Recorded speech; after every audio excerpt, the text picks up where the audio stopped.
Dharma insuperable, penetrante y perfecto, rara vez se encuentra incluso en 100.000 millones de kalpas, pudiendo verlo, escucharlo, recordarlo y aceptarlo. Me comprometo a probar la verdad de las palabras del Tathagata.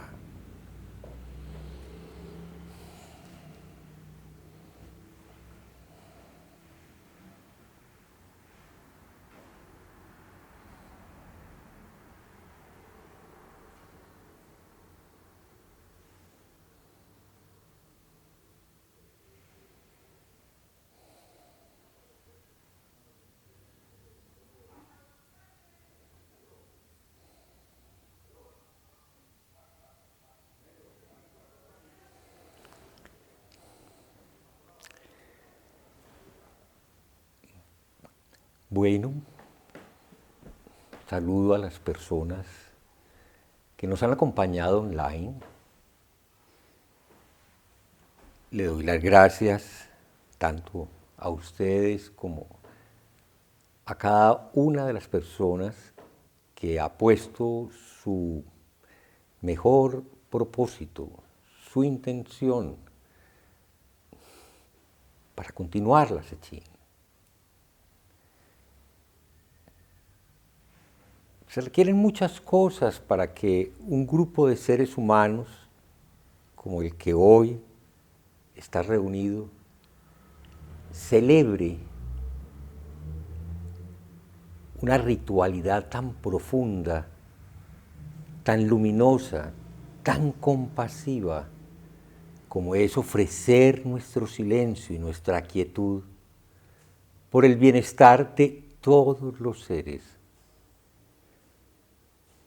Compasión es lo que nos ofrecemos cuando consideramos las dificultades que cada uno de nosotros o de nosotras ha tenido que enfrentar en estos 3 días. Compasión es reconocer que ese sufrimiento mío, o que digo que es mío, ¿cómo me muestra ese sufrimiento? El sufrimiento de todos los otros seres humanos. Sí, este es un ritual de liberación en el que están incluidos todos los seres. El asunto es que nuestra mente se embolata muy fácilmente y perdemos la esencia de lo que estamos haciendo. Aquí hemos estado sentados hoy por 3er día en compañía de todos los Budas y Bodhisattvas de los 3 tiempos.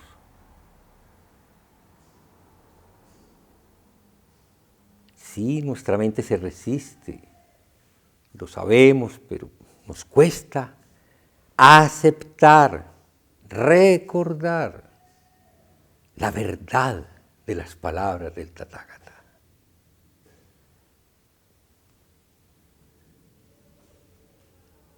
Lo que él afirmó en el momento del despertar, en el momento que quiso ofrecernos como el lugar de encuentro con nuestra verdadera naturaleza, fue yo, este ser humano, Siddhartha Gautama Sakyamuni, y todos los seres, al mismo tiempo, hemos realizado el despertar, la liberación. Bueno, para muchas personas esto no son sino palabras bonitas, son ideas, bueno, las creencias de los budistas, de esa gente rara, y quizás para muchos de nosotros, a lo largo de la vida, sea difícil ir al fondo y permanecer ahí, vivir desde el fondo de esa realidad. por esa razón, pues, esta sechín termina hoy. Quizás para algunos el sabor de la liberación deje algún gustito ahí en alguna parte de la lengua. Quizás para otros simplemente fue una experiencia más de la vida, algo más de las cosas raras y difíciles que a veces aceptamos hacer. Bueno, esa es la condición humana, no es fácil romper el cascarón en el que cada uno de nosotros decide permanecer. Me siento llamado y espero que muchas de ustedes y muchos de ustedes se sientan llamados a continuar este trabajo que no tiene principio y que no tiene final. Nosotros no hablamos de la eternidad, no es el tema del budismo anunciar un lugar en el que eternamente disfrutaremos de una gracia absoluta. El budismo simplemente dice que para aquellos que se empeñan en continuar su práctica de manera diligente, de manera firme, lo más probable es que el poco polvo que hay en los ojos finalmente caiga. Y veamos la realidad que ya existe, que no existe porque la pensemos, porque la nombremos, pero esa realidad no hay cómo atraparla. No le pertenece a nadie. Es la realidad de la vacuidad. Y ese es realmente el lugar, si es que se puede hablar de lugar, no creo que sea una palabra apropiada, ni puedo hablar del Estado, no es tampoco una palabra apropiada. Lo único que puedo hacer, respetando mi enseñanza, es decir, eso es solo una palabra, y por eso la llamamos vacuidad. No nos apegamos a los términos, simplemente profundizamos la confianza que nos despierta esta práctica y mantenernos en ella con firmeza es realmente el camino del Bodhisattva, es realmente el camino a través del cual ofrecemos instante tras instante nuestra acción compasiva.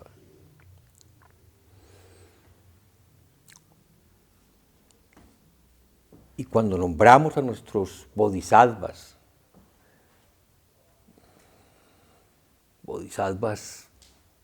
ejemplares que no tuvieron una existencia humana, ni Avalokitesvara, ni Manjusri, ni Samantabhadra, ni otro montón de bodhisattvas que se mencionan, son realmente personajes sacados de hechos históricos, de anales históricos, no, son realmente la suma de cualidades que queremos cultivar. Les recuerdo para que siempre los tengan presente. Manjusri, que normalmente es la imagen que debería estar en el altar de un sendo, pero que aquí no tenemos un Manjusri que tenga suficiente volumen y forma para ponerlo allí, y bueno, también la bella imagen del Buda que está ahí sentado, pues es el espíritu de Manjusri. Manjusri es la gran sabiduría y tiene una espada flamígea no para ahuyentar a los malos, sino para cortar las nubes de la ignorancia. Esa es la sabiduría. Despejar la mente confundida. Avalokitesvara es la gran compasión, el que escucha los lamentos del mundo, los gritos, los llantos, la desesperación que se expresa de tantas maneras posibles que conocemos en nuestra propia vida, que durante esta Sechín muy probablemente algunos la han visto. Bueno, varios han sufrido, han tenido síntomas de enfermedades, otros traen una historia de sufrimiento que cada que se sientan se manifiesta y la tienen que encarar, la tienen que ver. Otros vivimos los efectos de nuestras formas de relacionarnos con el mundo y tenemos diferentes tipos de sufrimiento. El cansancio, el sueño, la dificultad para estar presentes. Avalokitesvara, escucha. Pero Avalokitesvara no está en otra parte. Avalokitesvara todo el tiempo está sentado en el cuerpo de esta persona, de cada una de las personas que ahora están sentadas. Por eso, Avalokitesvara simplemente ofrece el medio apropiado para cada uno, el más poderoso, el que más insistió Buda en ofrecernos es soltar, dejar ir, con sabiduría, ver la impermanencia de todo lo que viene y se va. No escapar, no rechazar, no pretender algo especial, un estado de beneficio particular. Aceptar que a veces hay prácticas difíciles, a veces hay prácticas agradables. No se siente nada, mejor, peor. Manjusri dice, no juzgues. Avalokitesvara dice, así es, bienvenido. Aquí estás, protegida, protegido. Pero hay un tercero que mencionamos y es bueno recordar, Samantabhadra, la gran actividad. Bueno, algunos somos intérpretes de un Samantabhadra hiperactivo, tal vez no se refiere a eso nuestro Samantabhadra. Es que esta actividad, la actividad de los Budas, no tiene parámetros humanos, nos desborda, va más allá de todo lo que podamos imaginarnos. Y sin embargo, el Bodhisattva la acomete, la realiza. No porque sean innumerables, infinitos, incontables los seres, dejamos de atenderlos. No nos engañamos con las palabras. Entendemos de dónde viene el llamado. Entendemos cuál es el lugar de donde sale el llamado y quién lo escucha y quién responde. Y por eso acometemos lo imposible. Pero ayer dije que quería, mencionar algunas pequeñas sugerencias con respecto a la compasión.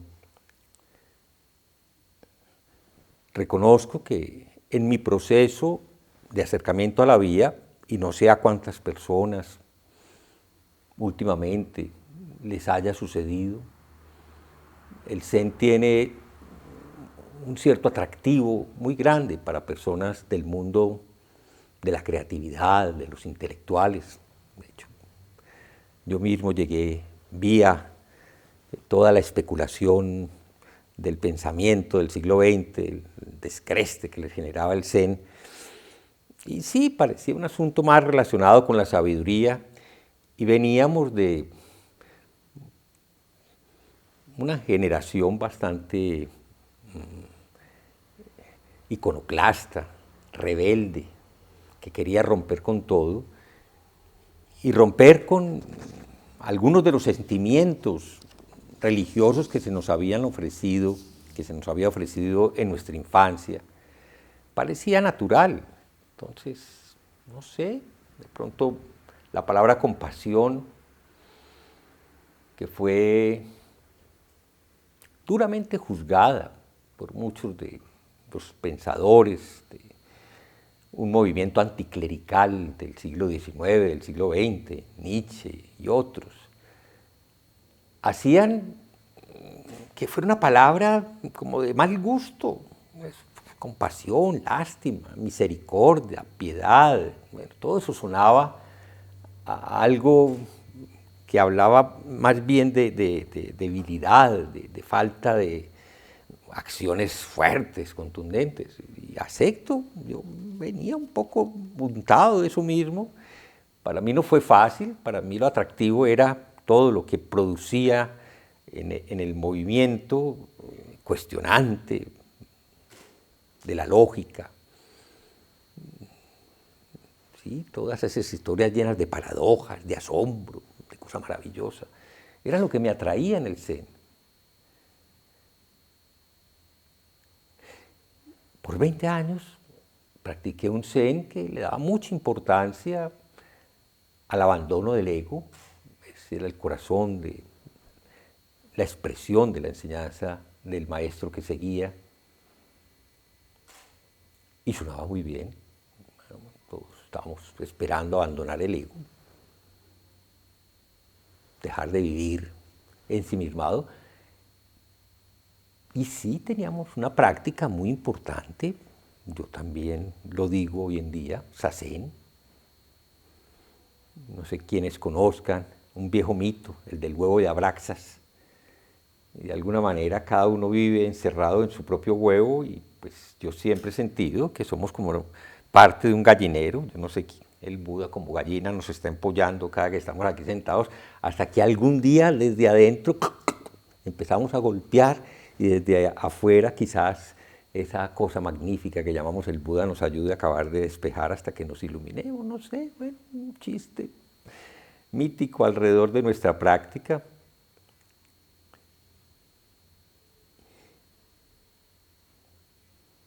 Y muchas veces vi que la palabra compasión, cuando aparecía en ese entorno de esa práctica tan fuerte dedicada al Zazen, se formulaba como que no cuadraba, como que era incómoda, como que pues era, no sé, a la vez era como una especie de, como de reproche, pues será que se nos está diciendo que no somos compasivos cuando estamos ofreciendo.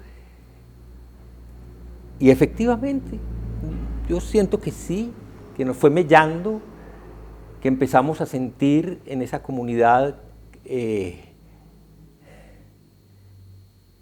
nuestra misma organización, nuestra misma comunidad podía actuar como una forma de alimentar el sufrimiento.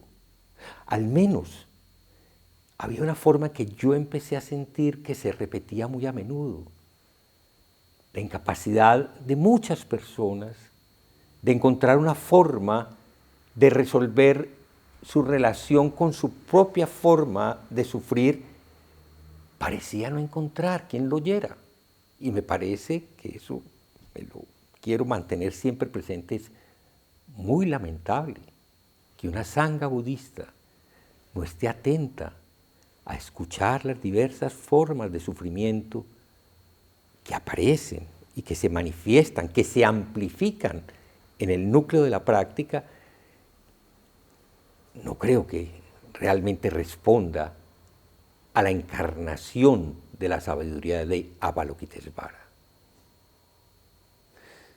Entonces, sí creo que cualquier comunidad budista seria y cualquier comunidad zen seria tiene que plantearse la conveniencia, la necesidad de crear un entorno donde la compasión pueda ser practicada. Entonces, pues esto que finalmente quiero decir para dejar un espacio para preguntas y respuestas es la invitación que me hago y que le hago a esta comunidad, la comunidad de Montaña de Silencio, para que abramos el espacio para prácticas realmente conscientes de la compasión. Escuchar el sufrimiento es el primer paso. Por favor, que cualquier practicante de Montaña de Silencio siempre esté dispuesto al menos a empezar mirando su propio sufrimiento y tratando de encontrar cómo conversar alrededor de él en el ambiente de nuestra comunidad. Es fundamental que traigamos el sufrimiento, que lo compartamos. No somos ni vamos a resolver todos los asuntos que pues, hoy en día se resuelven vía diferentes terapias, pero sí soy consciente del valor de la escucha compasiva. Sé que eso transforma, sé que eso alivia, sé que eso libera. Entonces, que haya espacios en nuestra comunidad para poder hablar de la compasión o de las condiciones de sufrimiento que avivan la práctica compasiva, me parece indispensable. Hace 4 años abrimos un grupo que se llama Ecuánimes, y aunque al comienzo no era muy claro su relación con esta formulación que estoy haciendo ahora, voy a decir que para mí se convirtió en la práctica sine qua non de la escucha compasiva. Lo que he aprendido hablando de mi sufrimiento, lo que he aprendido oyendo del sufrimiento de los otros, no tiene realmente forma de ser descrito. Ha sido realmente y sigue siendo realmente un elemento de transformación muy profunda. Debemos acercarnos. Yo creo que cualquier comunidad budista que se respete debe estar abierta al servicio. Poco conocidos son detalles de la vida del Buda Sakyamuni. En algún momento está visitando a monjes de su comunidad que están haciendo prácticas en el bosque, es decir, prácticas más o menos solitarias. Y hay alguno de estos monjes que está con una gravísima enfermedad, y en razón de la enfermedad las personas que lo acompañaban se han ido alejando. Tal como se describe, el Buda llega y encuentra una pequeña cabaña que es hedionda. El monje probablemente tiene algún tipo de diarrea y es fétida a más no poder, y nadie se atreve a tocarlo porque ven que se está muriendo. Es una actitud, bueno, ¿qué ocurre? No es problema mío. Y cuando el Buda quiere atenderlo, Ananda le pide que por favor, que no entre, que se va a ensuciar, que eso está oliendo muy maluco, que no es para él, y que por favor, que él se encarga, y el Buda insiste en entrar. Y no solamente insiste en entrar, él mismo se encarga de limpiar al monje, que le está diciendo todo el tiempo, a sabiendas de que es el maestro, por favor, esto es muy maluco, yo huelo asqueroso, no te hagas cargo de mí en estas condiciones. Y él continúa, y lo hace de manera profundamente compasiva. De eso no se habla mucho, no es muy común, y esto pues le recuerda a uno un poco al Cristo lavándole los pies a sus discípulos o atendiendo a los enfermos. Y sí, yo creo que parte de la expresión de la compasión tiene que ver con esa conciencia de unas condiciones de invalidez absoluta donde hay acciones apropiadas. Entonces, bueno, menciono esto porque esto ha inspirado a muchos budistas a trabajar en condiciones en las que se presta un servicio de ayuda a los otros, y se trabaja en hospicios donde agonizan personas, se trabaja en lugares donde hay ancianos que requieren apoyo, o se trabaja con diferentes grupos poblacionales que requieren ayuda, pacientes con SIDA, uno de los grupos más meritorios que apareció en San Francisco, paralelo al desarrollo del Zen Center de San Francisco, fue justamente un grupo que trabajaba con gays que estaban en una época en que no había mucho que hacer, muriéndose de SIDA. Una comunidad realmente sorprendente y muy bella. Bueno, ¿qué podemos hacer? Desde que yo llegué a esta casa me lo he preguntado. Yo sé que lo que estamos haciendo aquí, por eso empecé mencionándolo, es la expresión de la gran compasión de Avalokiteshvara, pero también sé que necesitamos abrirnos a la experiencia de practicar de maneras compasivas.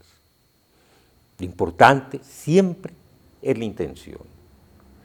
Lo importante siempre es la confianza. No todos estamos entrenados para prestar cierto tipo de servicios. Y es verdad que la compasión no se hace cuando uno sabe que tal vez no está preparado, por ejemplo, para atender a una persona que agoniza. Es mejor pues, recibir algún tipo de entrenamiento si se quiere asumir este tipo de responsabilidad, que es muy exigente, que mueve profundamente nuestra visión del mundo, que puede llevar la compasión a convertirse en una compasión inútil, cuando la compasión se llena de sentimientos y se te vuelve algo demoledor, pues ya dejó de ser realmente un acto compasivo, con sabiduría. Entonces, tampoco hay que correr a prestar servicios de cualquier manera y en cualquier condición. Hay que saber actuar con sabiduría. Pero invito a la comunidad a que estemos abiertos a eso. Varias veces con algunas personas hemos hablado de la conveniencia de trabajar, los que somos médicos, con pacientes terminales. Sé que aquí hay personas que tienen esa vocación de trabajar con personas de la tercera edad. Yo ya soy de esa tercera edad. Bueno, los que están en malas condiciones, dentro de poquito a lo mejor yo lo estaré. Y sí, en las comunidades también tenemos que atender a las personas que, habiendo vivido por muchos años con nosotros, yo me pregunto si estaremos en capacidad de atender. Qué bonito sería que nosotros creáramos una organización tan sólida que a medida que estas personas que se dedican a promover, a fortalecer la comunidad, reciban el apoyo de la comunidad, que no los dejemos como si nunca hubieran estado con nosotros.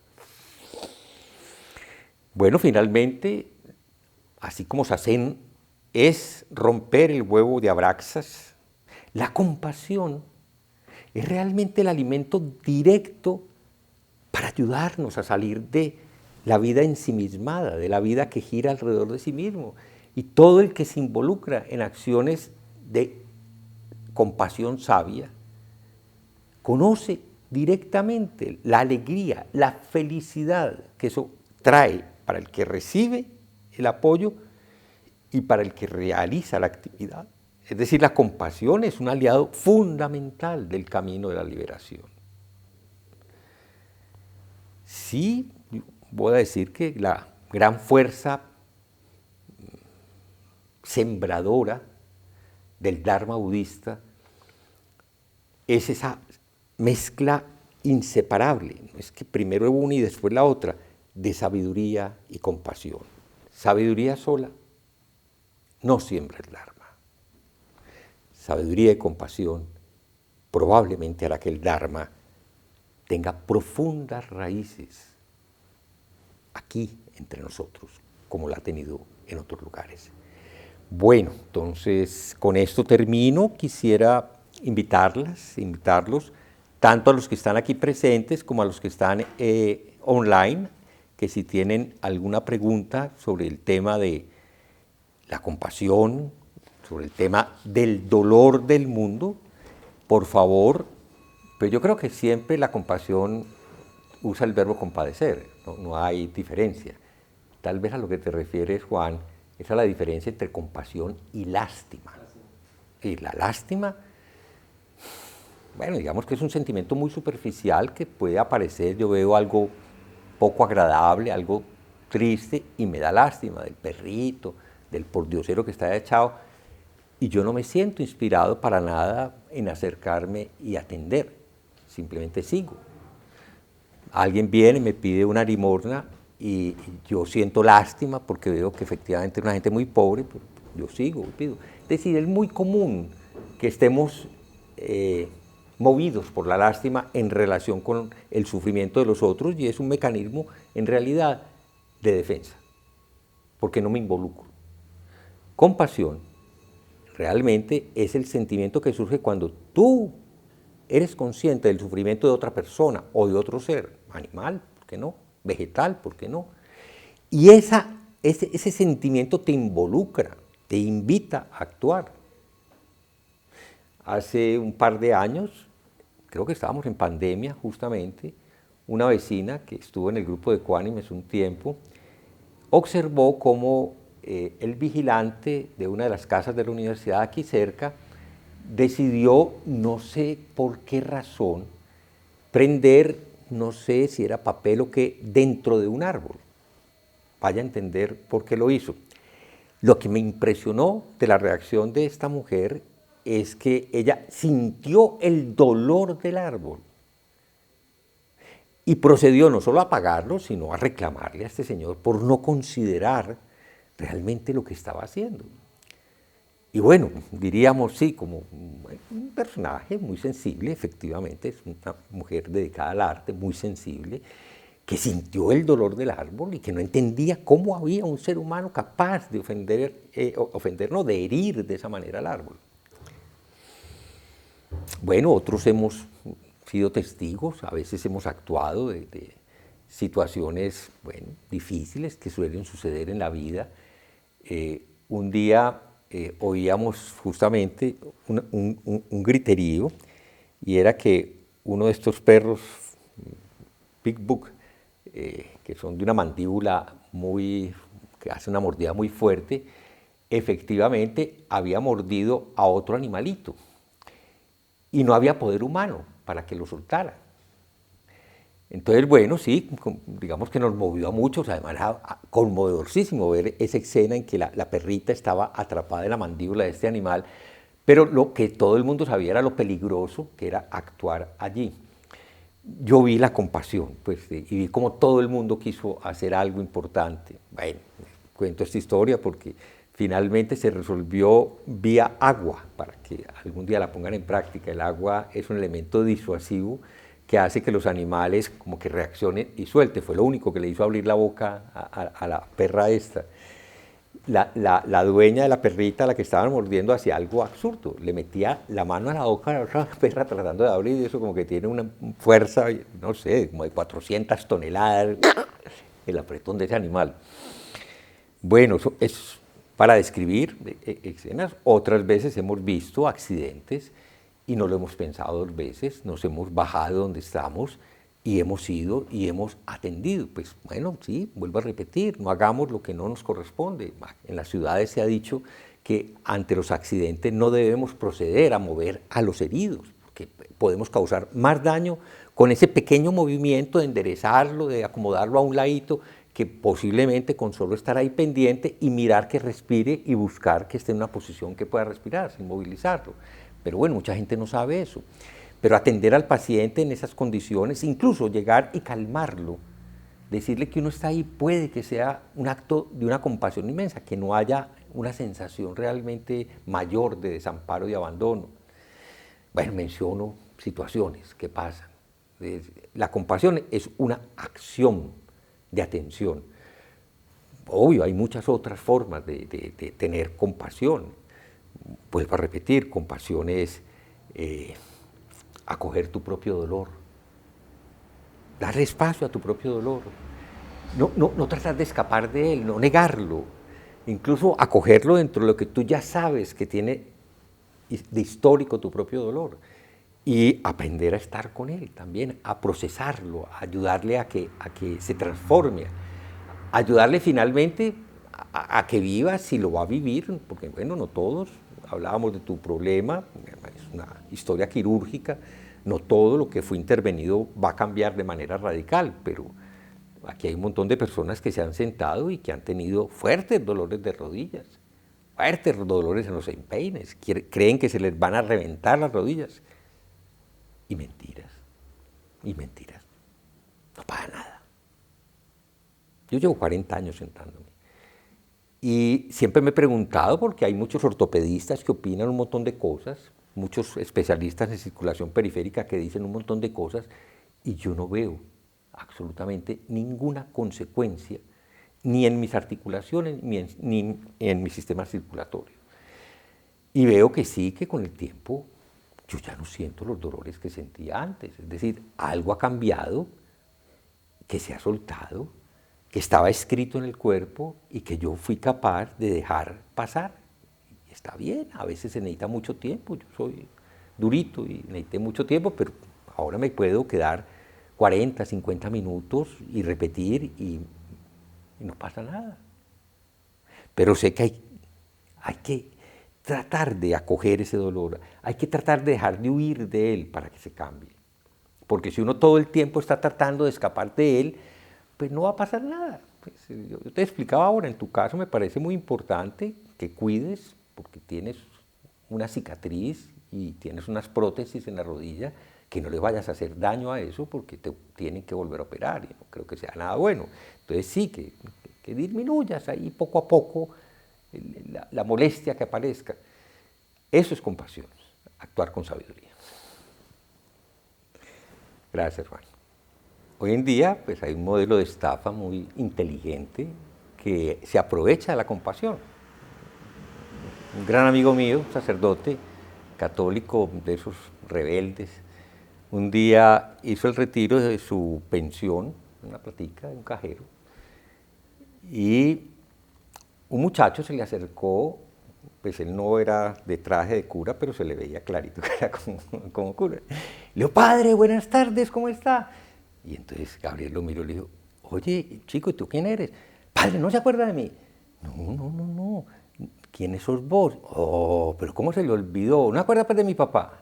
Vos sos hijo de Misael. Claro, padre. Ya, empiezan a contarle el filo y lo puso a contar la historia de él. El muchacho era habilísimo y finalmente la historia que le echó fue la siguiente: padre, venga, necesito una ayudita, es que me acabo de ganar un premio en este almacén de tanta plata y me piden que haga un abono para que me la entreguen. Y pues yo entro y pues usted me podría ayudar y yo le devuelvo la plata ahí mismo, porque me van a entregar. Y le entregó la plata.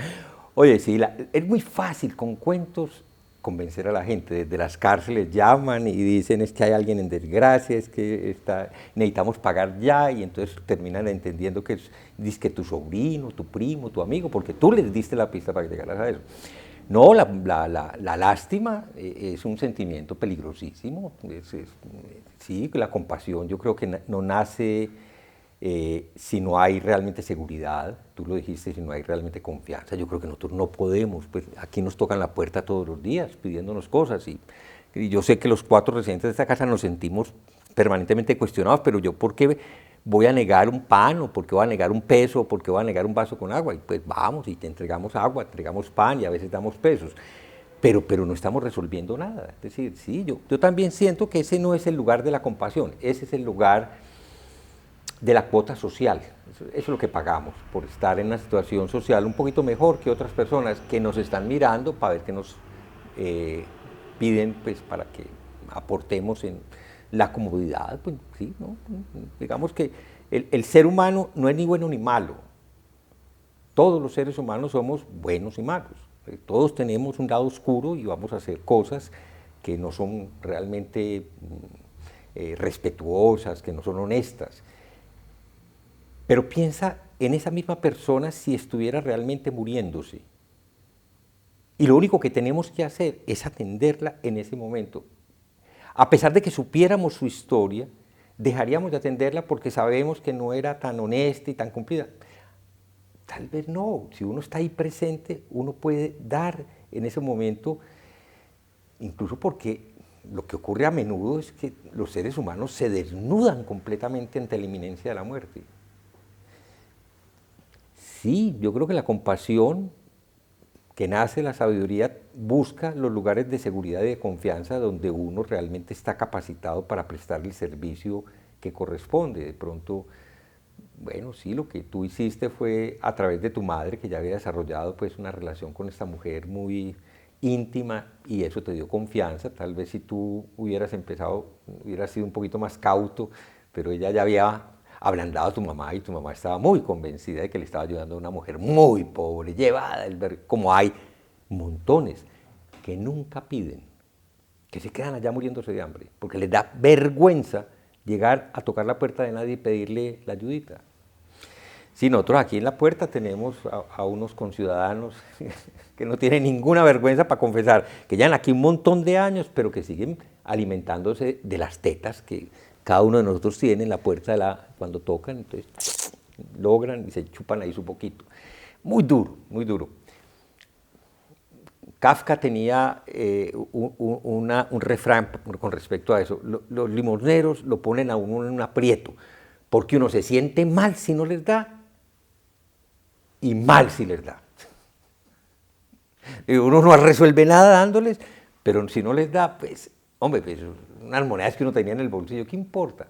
Entonces lo mejor es darlas cuando sientas que las puedes dar y no te preocupes para que las usan. Olvídate. A mí me da rabia dar plata a los que sé que son viciosos, pero muchas veces digo, ¿qué importa? Que vayan y se la fumen en bazuca. Problema de ellos. Más rápido acaban con ellos. Si eso es lo que están buscando. Entonces no sé, bueno, creo que es el problema de todos, cuándo y dónde y cómo actuar de una manera sabia y oportuna. A veces lo hemos hecho y creo que nos sentimos muy contentos, pero mira que tú te empezaste a sentir insatisfecho y rápido detectaste que había algo malo. Perfecto que te hubieras retirado y no hubieras procedido. Eso es ser sabio. Bueno, te comparto hasta ahí. Okay. En el momento en que uno tome la decisión, porque uno tiene derecho, es que mejor dicho, lo que tú hiciste es muy sabio. Yo creo que todas las instituciones que apoyan en general a las personas que están requiriendo ayuda para sus casas, les hacen una investigación de campo siempre, y aún así les meten golazos. Cada que se traslada un sector de tugurianos para un lugar de residencia donde se les pide una cuotica, la mayoría de los que quedan con las casas no eran los originales. Esos cogen y venden el derecho porque, pues, sí, la mentalidad humana es muy empobrecedora en términos realmente de responder a lo que se les ofrece. Entonces sí, yo creo que Ngyoku tiene razón, nosotros confiamos en la naturaleza radicalmente pura del gesto de la bondad, independiente de las consecuencias. Queda, digamos, tu acción queda y la liberas y así el otro no responda a ella, tu acción era la importante. Un poco en el libro del Ser Recto, todos recuerdan la historia de los miserables, donde el obispo defiende a un ladrón que le robó, diciendo, es que yo le regalé los cubiertos. Y el tipo sorprendido, pero es que fue el que me los regaló, yo me los robé. Y él le insistió, es que yo te lo liberó del karma de esa actitud. Es que si él no hubiera dicho eso, evidentemente, pues al tipo lo meten a la cárcel. Y justo cuando él se da cuenta de que el otro está más allá de una intención de me conviene o no me conviene, pues comprendió el valor poderosísimo del gesto de la bondad. Y bueno, en la novela Los Miserables, que no es budista, pues en ese momento el hombre se convierte, pues, y se vuelve un hombre bueno. Ok. Un reto, estamos aprendiendo a ser compasivos. Pues actuar con sabiduría en el mundo de la compasión. Y el caso que pones es muy ejemplar. Yo creo que todos nos hemos sentido en algún momento utilizados, despreciados, manipulados. Yo tengo también mis historias largas de lo mismo, de cuando uno da la mano y finalmente uno termina es un enredo que uno no entiende. La única manera de ejercer la compasión en situaciones que uno no conoce es tener plena confianza de estar en un lugar seguro. Si uno no está en un lugar seguro, es mejor retirarse a tiempo porque uno se va a sentir mal. Y ese parámetro de yo me siento bien cuando lo pienso, yo me siento bien cuando lo hago y yo me siento bien después de que lo hago, es una garantía de que tu gesto fue un equilibrio de compasión y sabiduría. Si tú empiezas a sentirte mal, si te empiezas a sentir que te están utilizando o que pues, lo que se está haciendo se está interpretando de otra manera distinta, pues hay que parar y no seguir y no meterse. Y vuelvo a repetir, yo creo que hay muchas acciones que no nos corresponde hacer justo porque no tenemos el entrenamiento para hacer ese equilibrio entre sabiduría y compasión. Pues sí, lo que tú dices, bueno, no usar el ejercicio de la compasión como un ejercicio falso de soberbia. Entonces, yo soy muy compasivo, yo atiendo y le doy limosnita a todo el mundo y ayudo con grandes obras. Recuerden lo patético el emperador del sur de China cuando dialoga con Bodhidharma. Yo que he financiado tantas instituciones, la traducción de tantos libros, he sostenido a tantos monjes y monjas budistas por tantos años, he construido tantos templos. ¿Qué mérito he recogido? ¿Qué mérito me corresponde? Y Bodhidharma le dice, ninguno. Si él hubiera entendido en ese momento lo que Bodhidharma le estaba diciendo, hubiera demostrado que era un budista. Pero es que no, lo estaba haciendo desde la soberbia de un rey que se cree muy importante porque ayuda. Entonces le pregunto, ¿y qué hay de sagrado pues en el budismo? Pues porque dice, esto ante el representante del Buda, pues, el papa del momento en el budismo. Y él responde, nada, nada sagrado. Y tampoco entendió. Entonces vuelve y le pregunta, ¿y entonces usted quién es pues? Y responde Bodhidharma, ni idea, no sé. Sí, mira dónde está la mente que aprovecha. Este rey quería aprovecharse de todo, del gesto del ser tan caritativo, de considerar que hay cosas sagradas y de creer que está ante personas más importantes que el resto de la humanidad. Bodhidharma le dio la lección completa de la esencia del budismo y se fue y lo dejó mascullando, y de hecho pues hay muchas versiones sobre lo que pasó después, pero bueno, esas sobran. El hecho es que así empezó el Zen, con compasión auténtica. Bodhidharma fue profundamente compasivo con el emperador, pero, a ver, esos son nombres que posiblemente se adoptan, lo mismo que Avalokitesvara se vuelve Kuan Yin, Kannon, para representar cualidades. Nosotros en el budismo y particularmente en el Zen no tenemos la idea de que esas son como divinidades o seres especiales.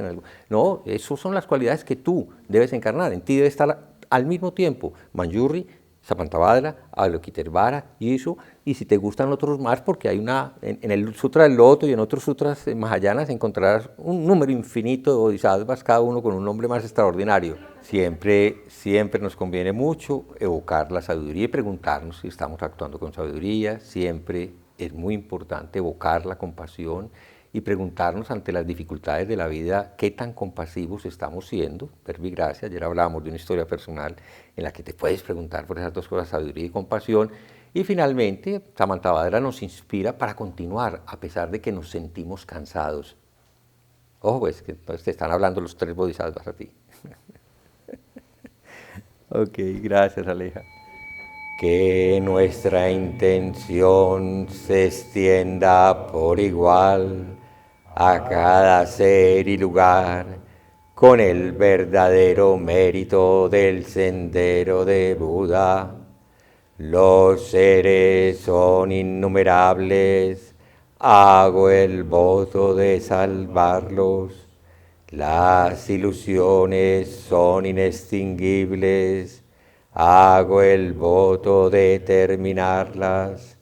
Las puertas del Dharma son infinitas, hago el voto de atravesarlas. El camino del Buda es inmejorable, hago el voto de realizarlo.